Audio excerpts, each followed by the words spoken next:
I always thought the worst part of marriage was the gnawing silence after years together. I was completely wrong. The most terrifying thing is hearing exactly what your husband says when he is certain you are no longer home. I thought stepping out the door would just give me some air after a pointless argument. Instead, slipping back inside through the dark thrust me straight into a ruthless betrayal I never could have predicted. Hello, and a warm welcome to all the amazing listeners of Maya Revenge Stories. Unfortunately, YouTube has completely disabled our monetization features, leaving us without the budget to keep this channel running. If you find today's story captivating, please consider supporting us with just $1 so we can pay our hardworking team to survive and continue creating stories for you. You can support us by scanning the QR code on your screen or by clicking the donation link in the video description or pinned comment. My name is Miranda Caldwell. I am 38 years old, and on paper, my life looked like the ultimate Seattle dream. I was the co-founder of Vanguard Horizon, a logistics technology company riding a massive wave of rapid expansion. But success has a heavy price, and on that particular Tuesday evening, I drove up to our immaculate suburban home feeling utterly drained, my bones heavy with exhaustion after a 14-hour workday. I expected a quiet house, a warm dinner, and maybe a gentle hug from the man I married. Instead, the moment my heels clicked against the hardwood floor of our foyer, I walked straight into a suffocating trap. Julian was waiting for me in the kitchen. He was not smiling. His arms were crossed over his chest, his posture rigid and commanding. Before I could even put down my briefcase, he launched his attack. "Did you bring them?" he asked, his voice sharp enough to cut glass. I blinked, my exhausted brain struggling to catch up. "Bring what, Julian?" He let out a harsh, theatrical sigh, rubbing his temples as if my mere existence was a massive headache. "The financial portfolio, Miranda, the physical folder I specifically asked you to bring home from the office yesterday. You said you had it. Now it is completely gone." Panic fluttered in my chest. I searched my memory, digging through the fog of back-to-back meetings and endless emails. I remembered holding a blue folder. I remembered putting it on the counter. Or did I leave it in my car? My mind spun. "I thought I left it on the kitchen island," I stammered, frantically looking around the pristine marble countertops. "You did not," Julian snapped, stepping closer, towering over me. "You are doing this again, Miranda, forgetting things, misplacing vital family assets. You forgot to pay the contractor last week. You lost your keys twice this month. And now, this. Are you losing your grip on reality?" His words hit me like physical blows. The terrifying part was that I believed him. Lately, my memory felt like a broken sieve. Things vanished from their usual spots. Important documents disappeared, and conversations Julian swore we had never registered in my brain. The sheer terror of early-onset memory loss had been quietly keeping me awake at night, gnawing at my sanity. "I am just tired. Julian," I pleaded, my voice breaking under the weight of his accusations. "The company is pulling me in 100 directions. I am trying my best."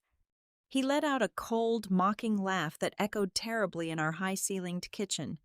"Your best. Your best is jeopardizing everything we have built. You can barely keep track of a single document, yet you think you can run a multi-million-dollar technology firm. Maybe the board is right to question your leadership. Maybe you are just too fragile and incompetent to handle this pressure." That word, incompetent, it was the spark that ignited a deep, simmering rage inside me. He was deliberately tearing me down, diminishing everything I had achieved with my own two hands. The sheer cruelty in his eyes was unbearable. I could not breathe in that perfectly decorated kitchen anymore. The air felt thick, toxic, choking me from the inside out. My own home felt like a glass cage designed to display my failures. "I need some air," I screamed, the volume of my own voice startling me. I grabbed my heavy wool coat from the rack, not even bothering to put my arms through the sleeves. I stormed out and slammed the heavy oak front door shut with such violent force that I heard the framed family portraits rattle violently against the hallway walls. I marched to my car, gripping the steering wheel until my knuckles turned white. I started the engine, intending to drive for hours, to disappear into the damp Seattle night. But as I pulled away, a strange, creeping intuition seized me. It was an inexplicable chill crawling up my spine, a primal instinct screaming at me to stop. I did not leave the neighborhood. Instead, I drove down to the blind corner at the very end of our quiet street and killed the engine. I sat in the dark for a long time. Then, driven by a force I could not explain, I got out of the car. I walked back, slipping through the damp, tree-lined path that bordered the rear of our property. The shadows of the evening swallowed me whole. I approached the back of the house and quietly pushed open the glass garden door. It was unlocked, just as I had left it that morning. My heart hammered against my ribs, beating so loudly I thought it would give me away. I crept silently across the thick carpets, slipping into my ground-floor study to hide and gather my racing thoughts. The room was dark, save for the faint glow of a small electronic device sitting on the edge of my mahogany desk. It was the old baby monitor. The device was still powered on, quietly broadcasting a steady stream of static from the upstairs playroom belonging to our 4-year-old son. Leo. I reached out to press the power button, wanting absolute silence to cry in peace. But then the static shifted. My finger hovered just a fraction of an inch above the glowing power button of the baby monitor. I wanted nothing more than to sever the connection, to plunge the study into absolute silence so I could break down and cry in the dark. But before my skin could even graze the hard plastic, the soft, rhythmic static sharply popped. The frequency shifted with a loud crackle. Our home security and monitoring system was an interconnected web, a complex mesh network Julian himself had meticulously installed last year. Somehow, whether by a glitch or a misplaced receiver, the audio feed had bypassed the upstairs playroom and locked directly onto the base station in the adjacent living room. Through the tiny, tinny speaker, I heard the sound of footsteps pacing the hardwood floor. They were heavy, measured, and unmistakably Julian. I held my breath, pressing my hand against my chest as if I could physically stop my heart from pounding loudly enough to give me away. I braced myself for the sound of shattering glass, or perhaps a frustrated, angry roar from a husband left reeling from a bitter argument. What I heard instead froze the blood in my veins. It was a chuckle, a soft, relaxed, and incredibly cruel chuckle. Then, his voice drifted through the speaker. It was no longer laced with the venom and exhaustion he had just weaponized against me minutes prior in the kitchen. His tone was smooth, velvety, and dripping with an unsettling affection I had not heard directed at me in nearly a decade. "She just left," Julian said, his voice echoing slightly in the vastness of our living room. "Stormed out like an absolute lunatic. Yes, darling, exactly as we predicted." Darling. The word dropped into the quiet study like a heavy lead weight, crashing through the floorboards of my reality. My stomach lurched violently. There was a brief pause, the faint murmur of a female voice on the other end of his phone catching the microphone's highly sensitive pickup. Then, Julian spoke a name that made the entire room spin. "Chloe, relax. You worry far too much." Chloe. My mind immediately flashed to the young, wide-eyed junior financial advisor we had hired at Vanguard Horizon just 8 months ago. Chloe, with her modest pastel cardigans, her nervous stammers during intense board meetings, and her seemingly harmless, eager-to-please demeanor. She was a girl I had personally mentored. I had advocated for her placement. I had even invited her into this very home for company dinners, because I felt sorry for her being new to Seattle and far from her family. The realization that my husband was pouring honey into the ear of my subordinate was nauseating, but the horror of their conversation was only just beginning to unfold. "Did the fight go well?" Chloe's voice leaked through the receiver, amplified just enough by the monitor for me to catch her sickeningly sweet, entirely uninnocent tone. Julian let out another dark, self-satisfied laugh that made my skin crawl. "Flawlessly," he boasted, sounding like a hunter admiring a trapped animal. I laid into her about the missing financial portfolio. You should have seen her face, Chloe.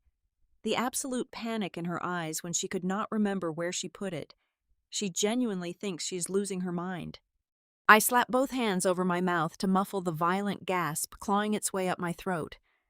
I stood completely paralyzed in the dark, the shadows of the study pressing heavily against my back as my husband casually dismantled my sanity. "Where is the folder, anyway?" Chloe asked, giggling softly. "In the trunk of my car, safely tucked under the spare tire," Julian replied breezily, taking a sip of what sounded like a drink with ice clinking against glass. "Along with the spare set of house keys she thought she lost last Tuesday. It is almost too easy. Chloe, I keep moving things, hiding vital documents, subtly gaslighting her day after day. Her confidence is completely shattered. She is exhausted. She is doubting her own memory. And she is behaving exactly like a woman on the verge of a total mental collapse."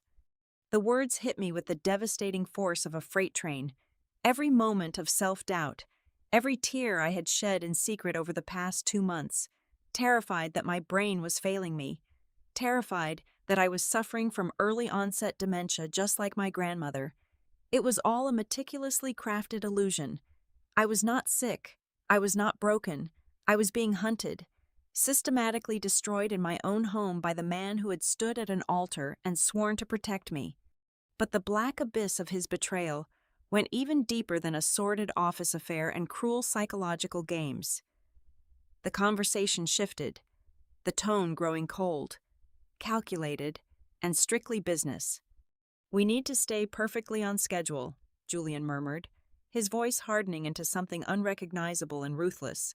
"If we keep pushing her, her erratic behavior will give us all the legal leverage we need. I have already started planting seeds of doubt with the senior board members at Vanguard Horizon about her mental stability. Once we manage to push her over the edge and get her formally diagnosed with a severe nervous breakdown, I will have the absolute grounds to step in." I leaned heavily against the edge of my mahogany desk, my knees shaking so violently I thought I would collapse onto the floor. "And the shares?" Chloe asked, her innocent facade entirely stripped away by the naked greed echoing in her voice. "That is the grand prize," Julian stated firmly. "With her deemed mentally unfit, I will seamlessly take over her 60% stake in the company, and of course, I will secure full, unquestionable custody of Leo. She will not be allowed to take our 4-year-old son if the family courts believe she is a danger to herself and to him. She will leave this marriage with absolutely nothing." The paralyzing shock that had nailed my feet to the floorboards did not last long. In its place, a sub-zero, absolute cold washed over my entire body. It was a terrifying, crystal-clear freezing of my emotions. I was no longer the exhausted, gaslit wife crying over her failing memory. I was a woman who had just realized she was standing in the middle of a battlefield, entirely unarmed, but not for long. My hands stopped shaking. With mechanical precision, I reached into my coat pocket, pulled out my smartphone, and opened the voice recording application. I held the microphone just a fraction of an inch from the baby monitor, capturing every disgusting syllable, every arrogant laugh, and every vile detail of their grand scheme.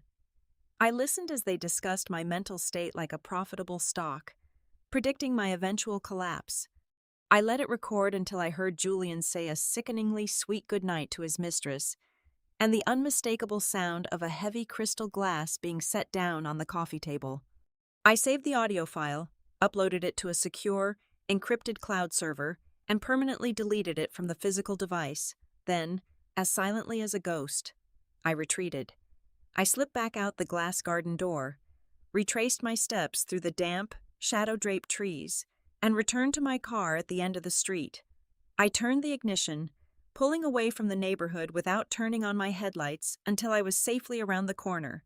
For 1 solid hour, I drove aimlessly down Interstate 5, letting the biting cold wind from the cracked window dry the absolute last tears I would ever shed for my husband. I needed the timeline to be flawless. When exactly 60 minutes had passed, I pulled into our driveway, parked perfectly, and walked through the heavy oak front door. I dropped my keys on the console table with a loud, deliberate clatter, instantly putting on the mask of a broken, apologetic woman. Julian emerged from the living room, his face a perfect, sickening picture of concerned, long-suffering patience.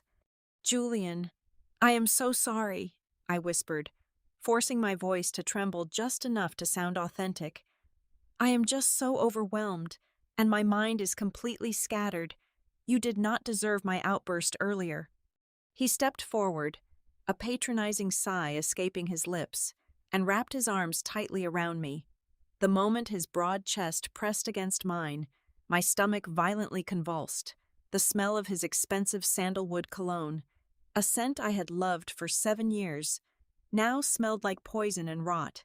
Every single muscle in my body screamed to push him away, to claw at his eyes and scream what I knew, but I forced my spine to relax. I rested my chin on his shoulder, curving my lips into a grateful, submissive smile against the fabric of his tailored shirt. "It is all right, Miranda," he murmured, gently stroking the back of my hair. "We will get you the help you need. I am right here for you." I swallowed the thick, burning bile rising in my throat. I was drinking poison, but I knew exactly how to make it lethal for him. Over the course of the next 3 weeks, my life became an exhausting masterclass in deception. While Julian was busy playing the devoted, concerned husband in public and the ruthless conspirator in private, I quietly went to war, using a cheap burner phone purchased with cash from a late-night convenience store. I hired one of the most elite private investigators in the Pacific Northwest. I paid him a staggering retainer fee out of a private account Julian knew absolutely nothing about. His instructions were explicit.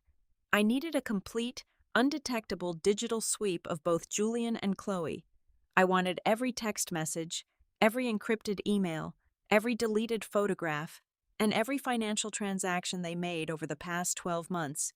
The investigator operated entirely in the shadows, tracking their digital footprints while I focused on the performance of a lifetime at home. To catch a predator, you have to play the perfect prey. I leaned heavily into the gaslighting, amplifying my perceived incompetence to feed his massive ego. I started intentionally misplacing my reading glasses, leaving the front door unlocked, and asking him the same questions twice in one evening. I would stand in the middle of the kitchen, staring blankly at the open cabinets, pretending to completely forget what I was looking for. Julian thrived on it.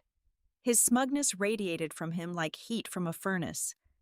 He became so incredibly confident in his manipulation, so thoroughly convinced that my brain was turning to mush, that he became unbelievably sloppy. He left his personal laptop unattended on the dining table.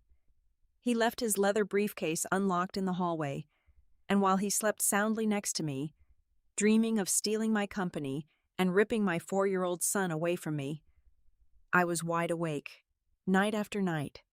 I sat in the dark glow of a small, portable scanner I had hidden under the floorboards of my closet, meticulously copying every forged document, every altered bank statement, and every piece of fake evidence he was preparing to use against me. I secured every single file on a highly encrypted flash drive, slowly building an indestructible cage of evidence around him. He thought he was pushing me toward a nervous breakdown, but he had absolutely no idea he was just handing me the rope for his own execution. The private investigator handed me a thick manila envelope across the booth of a dimly lit diner on the outskirts of Bellevue. It was Tuesday morning, exactly 4 weeks after the night my world fractured. I slid the glossy photographs and bank printouts onto the sticky table. What I saw made the blood roar in my ears. I thought I was dealing with a simple case of adultery and a greedy divorce strategy. I had severely underestimated the depths of my husband's depravity. The investigator's voice was a low rumble as he explained the architecture of their crime. Julian and Chloe had not just been sleeping together. They had spent the last 7 months establishing a sophisticated network of offshore shell companies registered in the Cayman Islands and Cyprus. They were systematically siphoning venture capital funds directly out of Vanguard Horizon. But the true genius, the most evil part of their grand design, was the fail-safe they had built into the transactions. Every single wire transfer, every diverted asset, was digitally authorized using my administrative credentials. They had cloned my network address and forged my digital signature. Their ultimate contingency plan was horrifyingly simple. If I ever snapped out of my induced mental fog and discovered the affair, Julian would immediately tip off the authorities. He would paint me as a hysterical, vengeful wife trying to cover up her own multi-million-dollar embezzlement scheme. They were not just trying to take my company and my son, they were planning to send me to federal prison. A weaker woman might have marched straight into Julian's office, slammed the evidence on his desk, and screamed until her lungs gave out. I did not even blink. I paid the investigator his final fee in cash and drove straight to the financial district. It was time to clear the board. My first move was to secure my bloodline.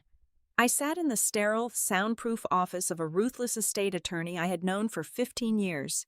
Over the course of 3 agonizingly long hours, I legally dissolved joint accounts and quietly transferred every single dime of my personal fortune, along with the entirety of my family estate, into an ironclad, irrevocable trust fund.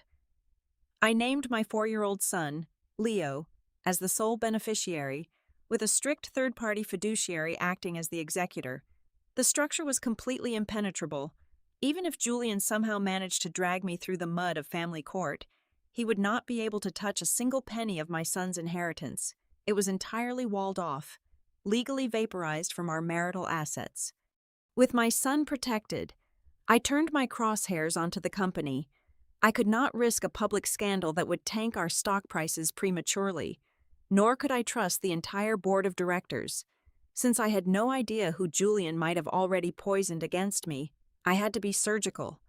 I organized a highly classified, off-the-books meeting with the 3 most senior, influential members of the board. We met in a private dining room of a secluded country club well outside the city limits. When I walked in, they looked at me with a mixture of pity and skepticism, clearly tainted by the whispers Julian had been spreading about my failing mental health. I did not waste time defending my sanity. I simply plugged my encrypted flash drive into the projector and let the raw data do the talking.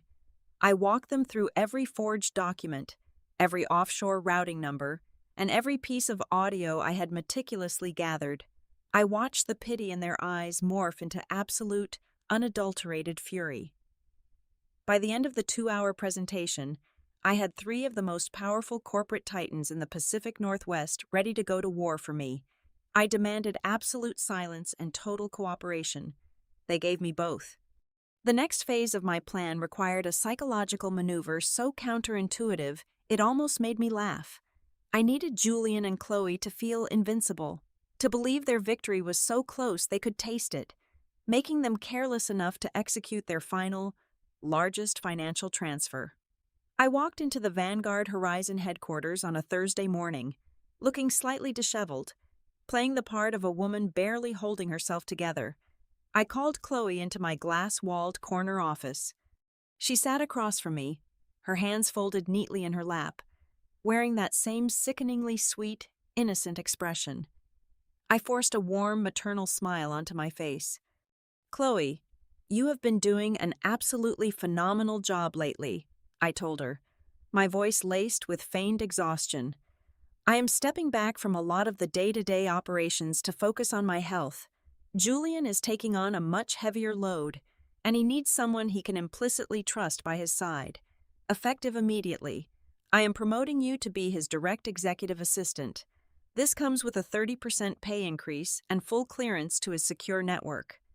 The flash of greedy, unrestrained triumph in her eyes was unmistakable. She thanked me profusely, practically vibrating with excitement.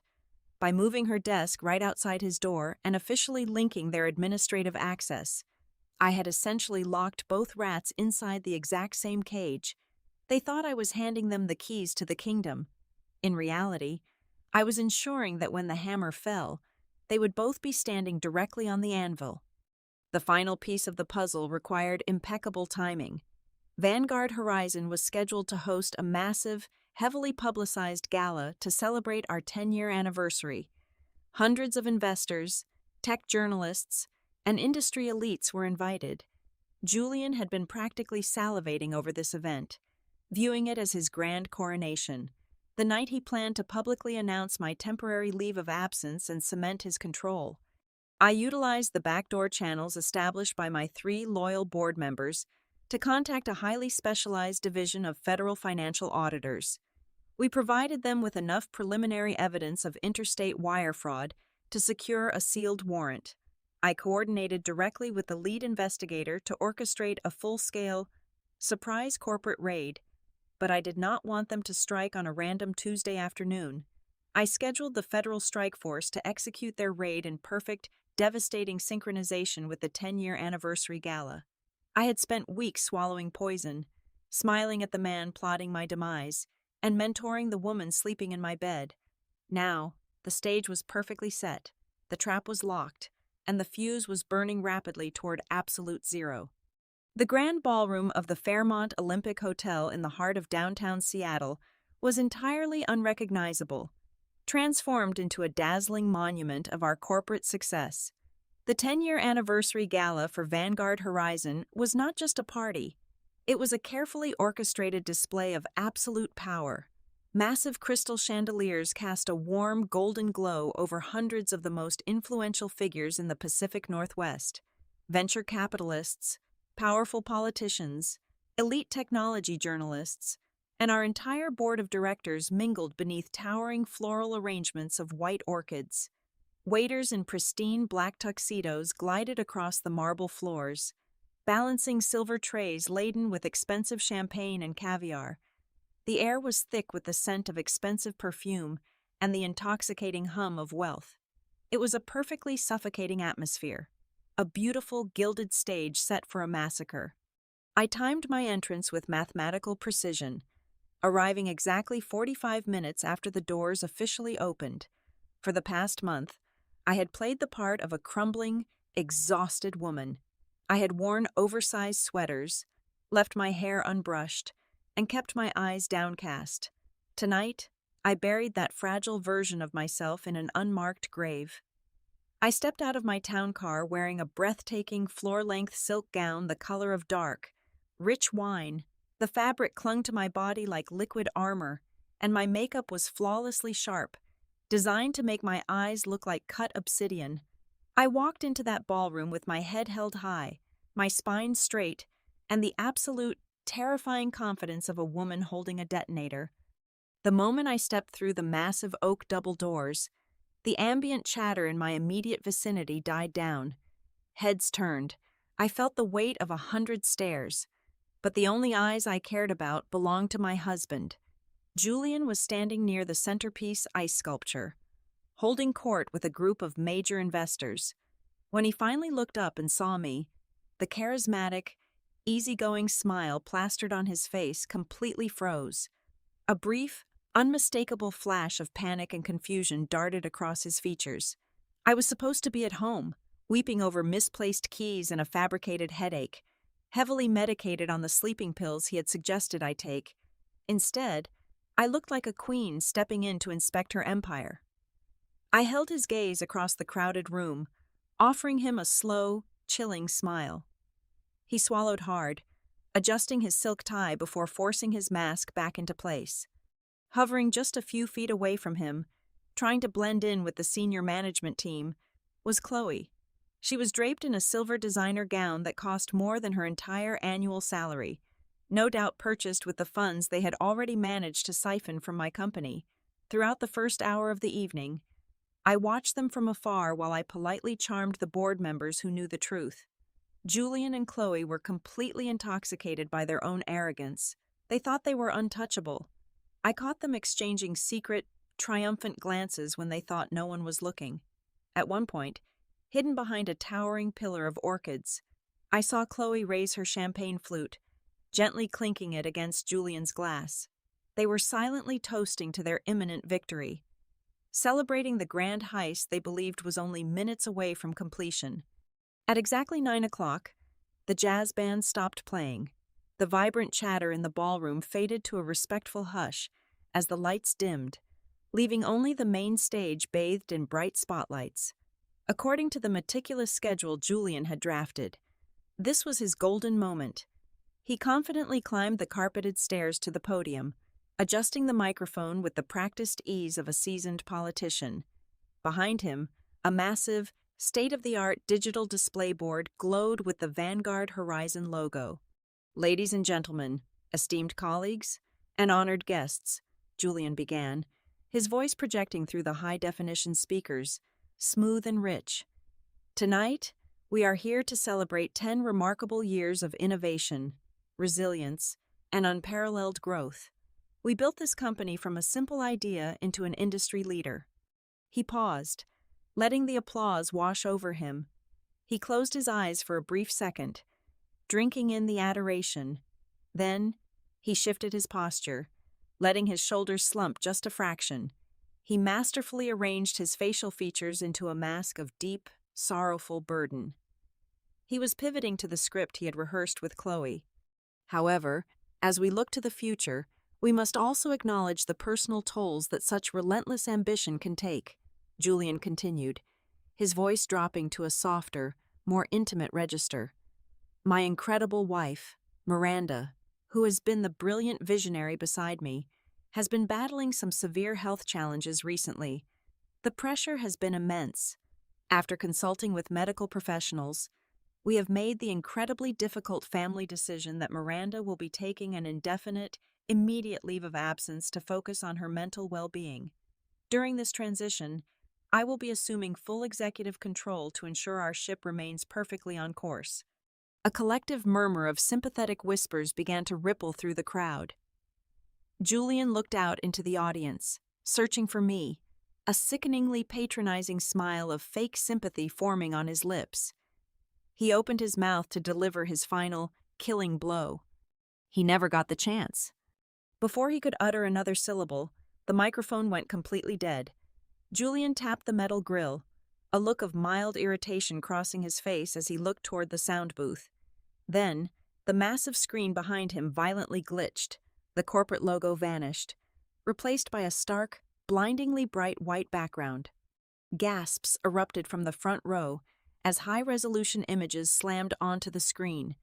They were detailed bank statements from the Cayman Islands and Cyprus, highlighting millions of dollars in illegal wire transfers. Every single document was magnified, with bold red circles drawn around the fraudulent routing numbers. Beside the bank statements, crystal-clear photographs of the forged authorization forms appeared, displaying Julian's unmistakable handwriting attempting to mimic my digital signature. Julian spun around to look at the screen, the color completely drained from his face, leaving him looking like a terrified ghost. He scrambled for the dead microphone, his hands shaking violently as he tried to shout over the rising panic in the room. Then, the true nightmare began. The sound engineer, acting on the strict orders of the board members I had secured, overrode the main audio feed. The crisp, undeniable sound of static crackled through the immersive surround sound system, vibrating in the chest of every single person in the ballroom. "She just left, stormed out like an absolute lunatic. Yes, darling, exactly as we predicted." Julian's own voice, captured perfectly by the baby monitor 3 weeks ago, boomed through the massive hall. It sounded monstrous, dripping with malice and calculated cruelty. "Did the fight go well?" Chloe's giggling, flirtatious voice echoed right after his, bouncing off the crystal chandeliers. "Flawlessly," the recorded Julian bragged. "I keep moving things, hiding vital documents, subtly gaslighting her day after day. Her confidence is completely shattered. Once we manage to push her over the edge and get her formally diagnosed with a severe nervous breakdown, I will have the absolute grounds to step in." The audio continued, exposing every vile detail. They discussed the stolen shares, the plan to take custody of our 4-year-old son, and the offshore accounts. The recording played in its entirety, loud and utterly damning, stripping away every ounce of Julian's dignity and exposing the rotting core of his betrayal to the world. When the audio file finally ended, the silence that followed was not just quiet. It was a heavy, suffocating, dead silence. Hundreds of the most powerful people in the city stood completely paralyzed, their champagne glasses frozen in midair. No one breathed. No one moved. The entire ballroom simply stared at the man on the stage, watching a false king drown in the shallow waters of his own lies. The oppressive silence in the ballroom shattered the moment Julian finally found his voice. The blood had entirely drained from his face, leaving his skin a sickly pale gray under the harsh stage lights. He frantically tapped the side of the microphone, his hands trembling so violently that the metal stand rattled against the podium.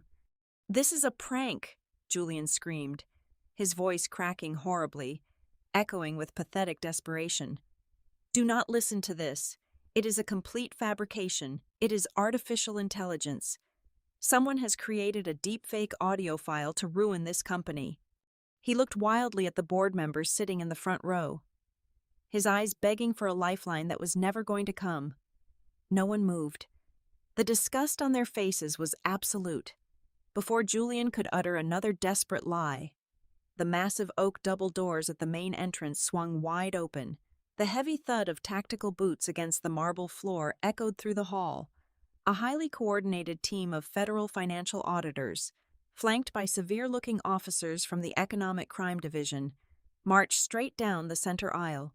Their badges gleamed under the crystal chandeliers. In the periphery of my vision, I caught a sudden blur of silver fabric. Chloe had realized the walls were caving in.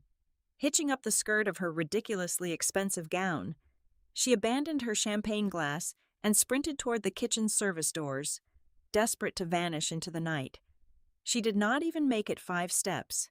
The head of our internal corporate security, a massive former Marine I had personally briefed that morning, stepped squarely into her path. Completely blocking the exit, Chloe let out a sharp squeak of terror and slammed into his chest. Without a single word, the security chief shoved a thick legal folder directly into her trembling hands.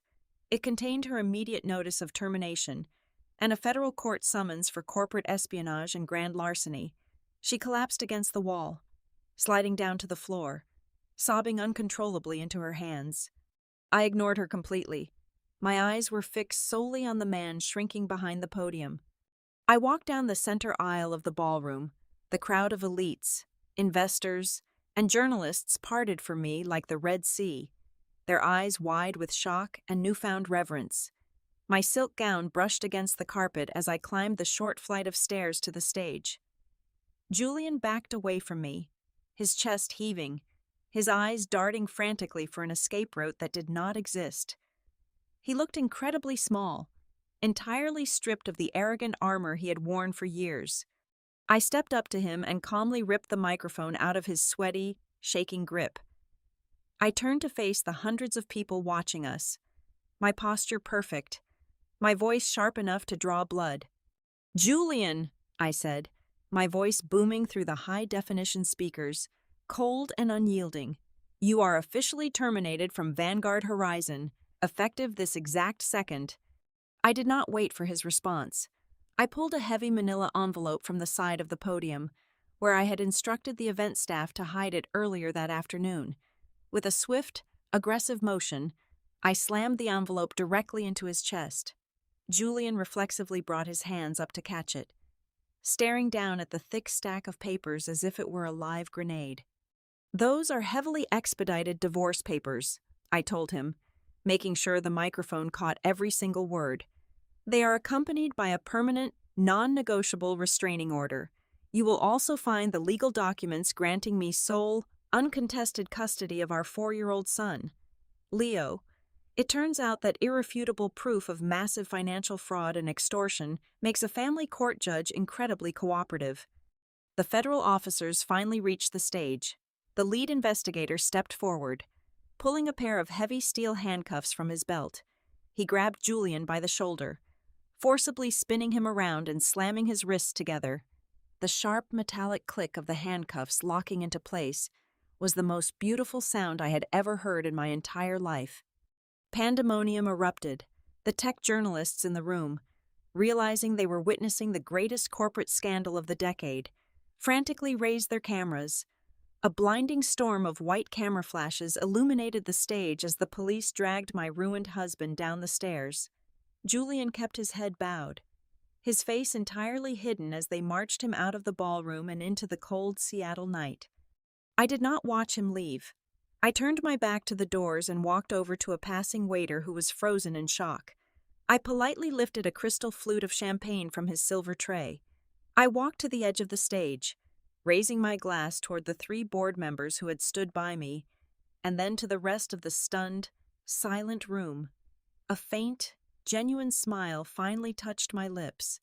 My empire, my beloved son, and my future were finally scrubbed clean of the parasites who tried to bury me. I took a slow, victorious sip of champagne. I had never tasted anything so sweet. Thank you so much to all the wonderful listeners for tuning in to my story today. I would absolutely love to know where you are listening from. So please drop your city or country in the comments below. If you found my journey of revenge satisfying and want to help our amazing team keep this channel alive, please consider supporting us with just $1. You can easily do this by scanning the donation QR code right here on your screen or by clicking the donation link in the description or the pinned comment.